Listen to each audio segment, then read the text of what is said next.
til et andet emne. Den danske Superliga i fodbold er netop gået på vinterferie. Men uanset hvor underholdende spillet på grønsværen end måtte være, kan det ikke sløre, at den professionelle fodboldindustri herhjemme styrtbløder økonomisk. Og det er i høj grad aktionærerne, der må undgælde for klubbernes udgifter til spillerindkøb, lønninger og forretningseventyr. Samlet set har investorerne tabt over 1 milliard kroner på dansk fodbold. Det viser en undersøgelse, som Deadline kan fremlægge om lidt. Dansk fodbold er en dårlig forretning.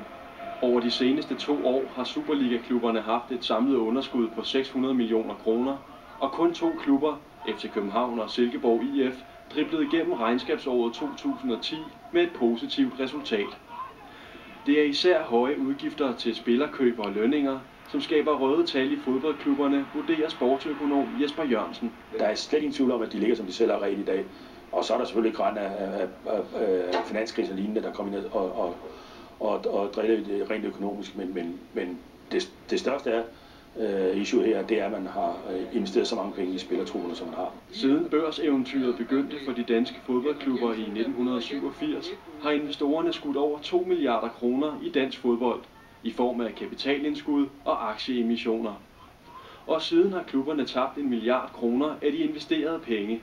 Det viser beregninger, som fodboldøkonom Emil Bergander har lavet for Deadline. Jamen, basalt set har kapitaltilførslerne jo været med til at muliggøre et overforbrug på spillerlønninger. Kun en enkelt gang i dansk fodbolds historie er der blevet sendt penge tilbage til aktionærerne. Det skete i 2005, hvor selskabet bag FCK, Parken Sport og Entertainment, udbetalte 22 millioner kroner, svarende til 9 kroner per aktie. Ifølge Emil Bergander har børsnoteringen været en økonomisk fiasko for de danske klubber, men en sportslig succes. Hvis man kan kigge på sådan noget som UEFA's rangliste for klubber, jamen der har Danmark bevæget sig støt og roligt opad, og faktisk har der været en meget tæt sammenhæng med de kapitaltilførsler, klubberne har fået, og Danmarks placering på den her rangliste.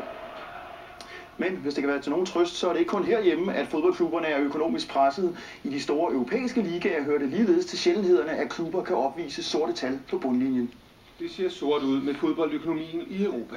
Ifølge UEFA's beregninger taber den professionelle fodbold i Europa samlet set 10,5 milliarder kroner om året.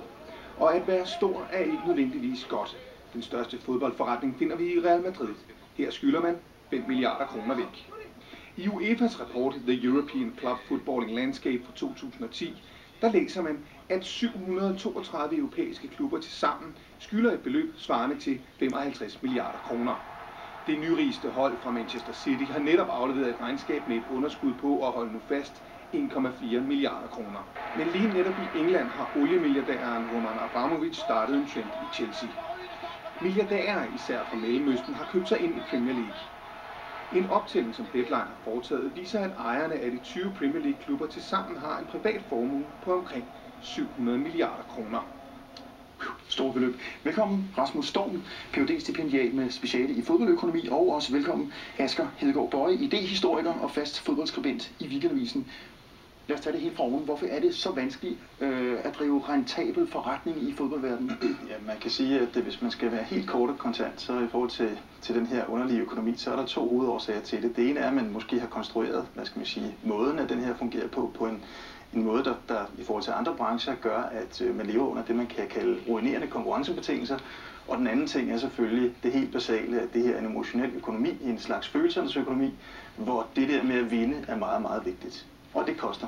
Jamen, prøv lige at uddybe, hvad du mener med den emotionelle økonomi. Hvordan kan den koste på bundlinjen? Jamen, det kan den, fordi at hvis man er interesseret i at vinde, og der er en klar sammenhæng, og det ved vi fra både danske og internationale undersøgelser, en sammenhæng mellem det, man bruger på spillerlønninger eller transferudgifter og den slags, og at vinde, jamen så er det klart, at det her forbrug, alt andet lige, når der er en hel masse forskellige klubber, der konkurrerer om det samme, resulterer i et oprustningskapløb, hvor det koster mere og mere at være med. Og det er sådan set også en af årsagerne til, at de danske europæiske fodboldklubber igennem en lang årrække har blevet ved med at tabe penge, men samtidig også er blevet relativt sportsligt succesfulde. Det er selvfølgelig, fordi de har brugt en masse penge på spillere, og i den forstand blevet sportsligt succesfulde. Asger Hedegaard, du kender selvfølgelig til mekanismerne i det her, men det jeg uddrager, det er, at der er altså en ond spiral i fodboldindustrien. Men hvordan kan det være, når i hvert fald de største klubber drives af store administrative enheder, hvor der er økonomer og revisorer, og altså de er jo børsnoterede selskaber, de fungerer langt hen ad vejen på samme måde som, hvad kan man sige, helt almindelige virksomheder i produktionsindustrien.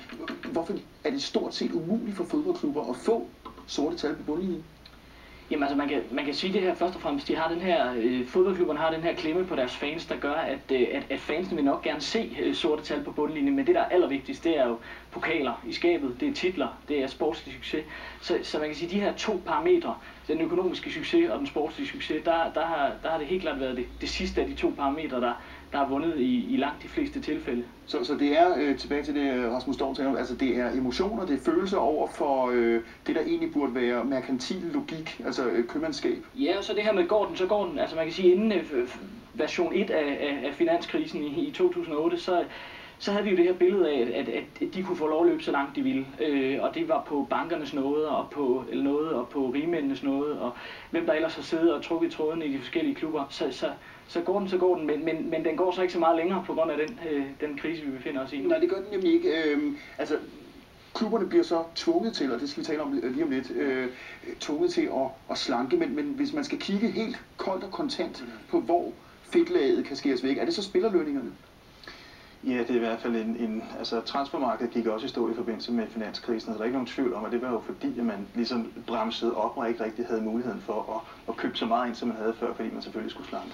Så den eneste mulighed er selvfølgelig at slanke, og så som vi også har set nogle af de danske fodboldklubber, for eksempel i Brøndby senest, og så selvfølgelig at skære på administrationen. Men den helt afgørende udgiftspost i den her forretning, det er spillerlønningerne. Og den eneste grund til, at den her, hvad skal man sige, sjove branche kan fortsætte på den måde, som den kan, det er netop fordi, at hvad skal man sige, de interessenter, der er omkring de her fodboldklubber, de ser fodboldklubberne som en slags identitetsmarkører for lokalområdet. Og det betyder, at de lidt på samme måde som bankerne er i det almindelige kapitalistiske system, er for store til at fejle. Altså fodboldklubberne er i den emotionelle økonomi, om så må sige, centralnervesystemet, på samme måde som bankerne er i den almindelige kapitalisme, om du vil. Og det betyder, at der altid er nogen, der kommer ind og bailer dem af, det vil sige, betaler dem ud, hvis det er, de kommer i økonomiske vanskeligheder. Og det betyder også, at de tal, vi havde op før med Berwander, det er jo selvfølgelig, fordi der altid er nogle aktionærer eller nogle andre interessenter, der er interesseret i at understøtte dem, selvom de kommer i økonomiske vanskeligheder.